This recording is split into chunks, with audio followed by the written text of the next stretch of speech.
और वर्षों वर्षों तक आपको मालूम है यूरोप और अमेरिका में झगड़ा होता रहा। 25 दिसंबर से नया साल शुरू हो और काफी दिनों तक वो चलता रहा। फिर झगड़े के बाद बदल के 1 जनवरी से नया साल शुरू होना बताया गया। अब 1 जनवरी से उनके यहाँ नया साल शुरू होता है, उसके पीछे का कारण पूछो, कुछ कारण नहीं मालूम है कि 1 जनवरी को ही नया साल क्यों होता है, 15 जनवरी को क्यों नहीं हो सकता, 20 को क्यों नहीं हो सकता, या मार्च में क्यों नहीं हो सकता, अप्रैल में क्यों नहीं हो सकता। वो कहते हैं कि बहुत लंबा झगड़ा था 25 दिसंबर और 1 जनवरी के बीच में, वो झगड़ा सुलझ गया, 1 जनवरी कर लिया देगा। 25 दिसंबर को तो फिर भी अर्थ उनके यहाँ समझ में आता है, ईसा मसीह से जुड़ा हुआ है, लेकिन 1 जनवरी तो कुछ भी समझ में नहीं आता किससे जुड़ा हुआ है।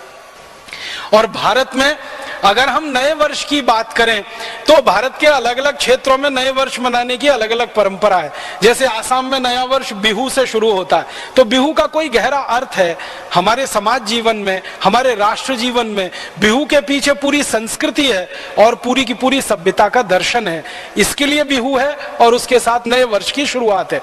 इसी तरह दक्षिण में हम चले जाएं तो मानते हैं कि ये दिन खास है, ये दिन खास है। उत्तर में, दक्षिण में, पूर्व में, पश्चिम में।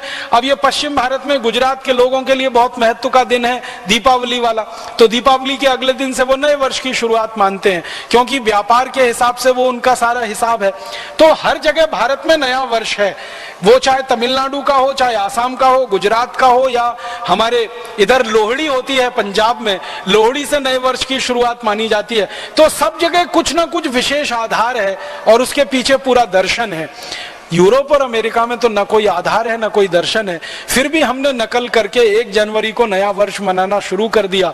और इस देश में ऐसा बेहूदगी वाला हिसाब किताब बन गया है कि 31 दिसंबर की रात को और 1 जनवरी की सुबह देश के मुंबई, दिल्ली, मद्रास, बेंगलोर आदि आदि बड़े शहरों में होटल बुक किए जाते हैं, रात भर पार्टियां चलती हैं, कान फोड़ू संगीत बजाया जाता है और पता नहीं क्या क्या सब व्यभिचार किया जाता है। वो नए वर्ष मनाने का हमने पूरा नकल करके पश्चिम से या यूरोप अमेरिका से अपने जीवन में बसा लिया। हमारे यहाँ के जो क्षेत्र के हिसाब से और हमारे देश के जाति समूह के हिसाब से नए वर्ष के जो गणन थे या जो उनकी गणनाएं थी, वो सब हम भूलते चले गए और सब कुछ हम डूबते चले गए विदेश से आए हुए इस दर्शन में। इसी में और मुझे ऐसा लगता है कि हमने भुला दिया कि इस देश की काल गणना पंचांग के हिसाब से जो चलती है वो प्रकृति के हिसाब से है और संपूर्ण वैज्ञानिक है।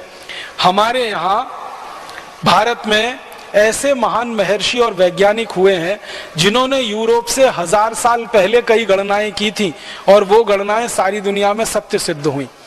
आपको मालूम है सारी दुनिया में कहा जाता है कि पृथ्वी सूर्य के चारों तरफ घूमती है और अपने अक्ष पर भी घूमती है। ये सबसे पहले किसने बताया? मेरे जैसा कोई भी आदमी जवाब देता है कोपरनिकस ने बताया। अब कोपरनिकस अभी हुआ 400 साल पहले दुनिया में। कोपरनिकस के जन्म के ठीक 1000 साल पहले भारतीय महर्षियों ने यह पूरी बात बता दी थी कि पृथ्वी सूर्य के चारों तरफ भी घूमती है और अपने अक्ष पर भी घूमती है। और पृथ्वी के घूमने का जो दर्शन है पूरा